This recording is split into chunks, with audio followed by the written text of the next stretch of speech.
She thought she knew who he was.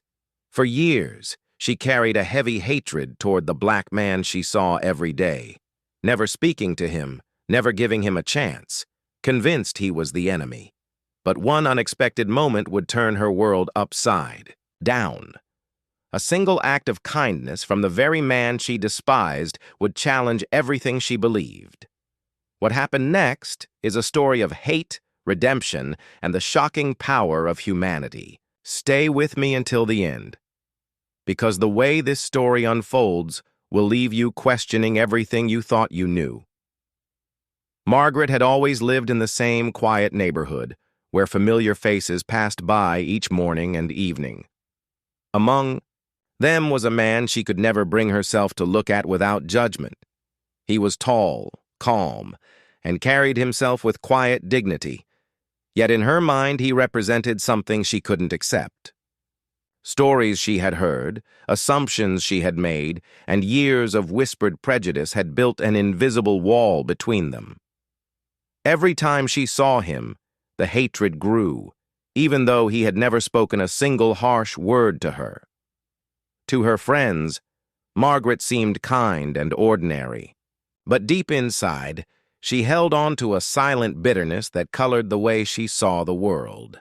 The man, on the other hand, went about his life with quiet strength.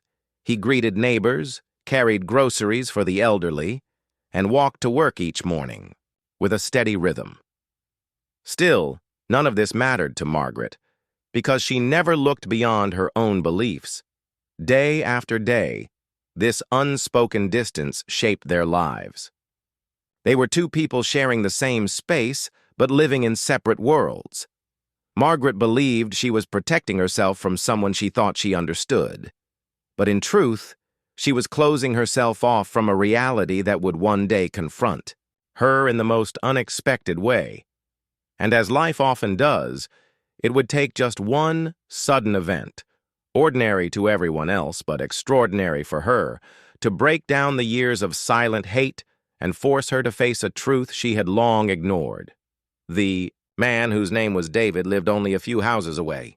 He was well respected by many in the community, but Margaret never allowed herself to see him that way. Each morning she would notice him leaving for work, neatly dressed and carrying his worn leather briefcase. Each evening she would see him return, stopping to exchange warm greetings with neighbors who genuinely admired him. Yet to Margaret, his presence was a constant reminder of a narrative she refused to let go of.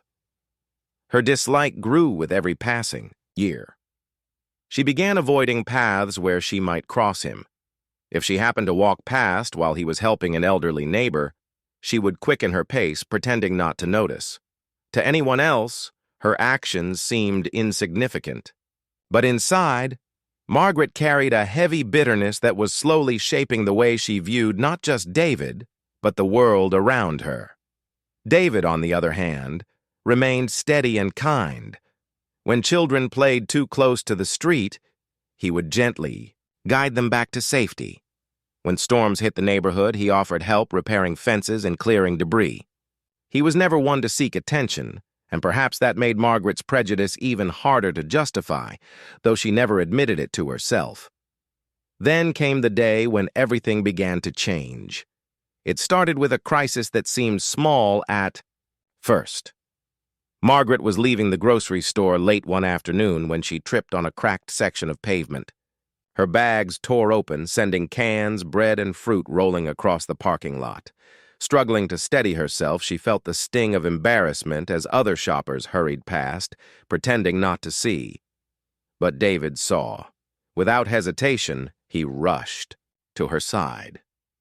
His calm presence steadied her as he bent down to gather the scattered items, placing them gently back into the torn bag.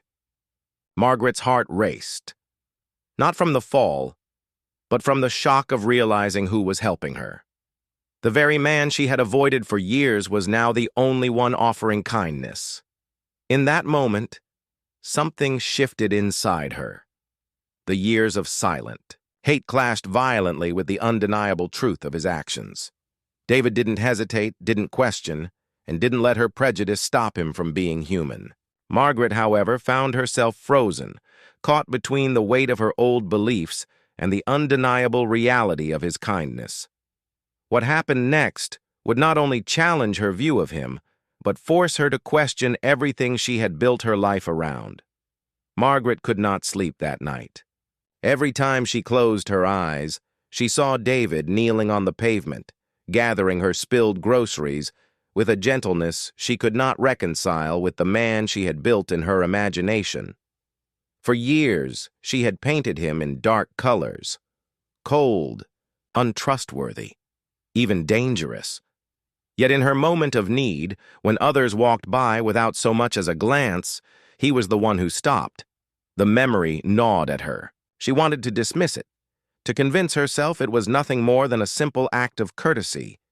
But deep inside, she knew better. His kindness had pierced through the walls she had spent years building.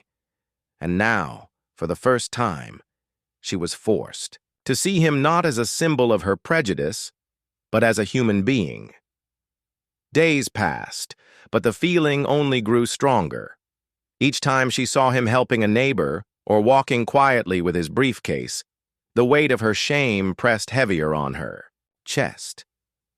She realized that all along the distance between them had not been created by him. It had been created by her. And that truth was unbearable. The turning point came one rainy evening. Margaret was returning home when her car broke down just a block from her house. Panic set in as the rain poured harder, soaking her clothes and leaving her stranded by the roadside. Her phone battery had died earlier in the day, and no one seemed to be around. Just as fear began to rise, headlights cut through the rain. A familiar figure stepped out, David. Without a second thought, he offered his umbrella, shielded her from the storm, and calmly checked under the hood of her car. As she stood there shivering, the realization struck her like a bolt of lightning. This man, the very one she had spent years despising, had now saved her twice. In that storm, under the weight of her own prejudice, Margaret's heart finally broke open. The hatred she had carried for so long felt small, weak, and hollow in the face of his humanity. In the days that followed, Margaret found herself unable to look at David the same way again. Every glance carried a new weight, not of hatred, but of regret. For so long, she had judged him without cause, building her life around lies and shadows. Yet when tested, he responded with patience, generosity, and kindness. He had no reason to help her, but he did, twice. And in doing so, he revealed a truth Margaret could no longer ignore. Slowly, her heart began to change. The walls of prejudice that once stood tall around her started to crumble. She began noticing what had been there all along. David's quiet, strength, his compassion for others, and the respect he had earned from the community. For the first time, Margaret saw him not as a stereotype, but as a man. One who had chosen love over hate, even when he had every right to turn away. From that moment on, Margaret carried herself differently. She no longer avoided him. Instead, she greeted him with the same warmth he had shown her all along. Their story was not about friendship at first, nor about undoing the past. It was about the courage to admit she had been wrong and the strength to let kindness reshape her view of the world. And that is the lesson hidden within this story. Hatred may be loud, or it may be quiet, but it is always heavy, and it blinds us to the humanity standing right in front of us. Sometimes it takes only a single act of kindness to tear down years of prejudice. So the question is, if a heart filled with hate can change, what's stopping us from changing too? If you've experienced or witnessed the same, share your story in the comments, and don't forget to like, subscribe, and share this video so together we can spread the message further.